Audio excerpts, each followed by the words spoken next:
Before the pandemic, it was not uncommon to find students staying in the computer labs until closing time. Applications like Photoshop, After Effects, and Premiere Pro require capable computers to manipulate and render the pixels, something students generally don't have at home. Before the pandemic, Asia Pacific College ran computer laboratories with specific software licenses on a time-shared use basis. The allocation was one computer per student in each class. The specifications of these computers would depend on the instructed disciplines.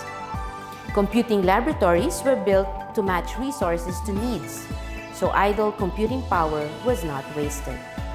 Once the pandemic hit, virtual desktops seemed ideal, but existing cloud solutions capable of the workload came with premium pricing, easily exceeding the school's budget.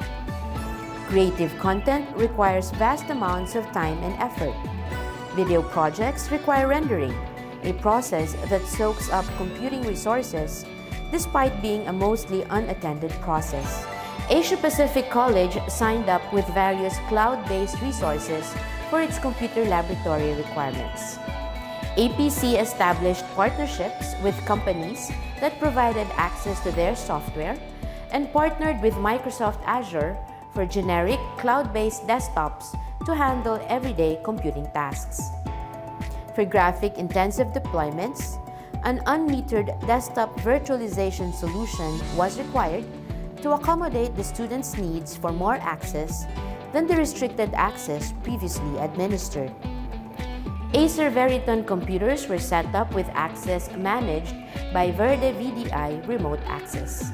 Students can work directly on those computers remotely from home computers or thin clients without time usage limitations.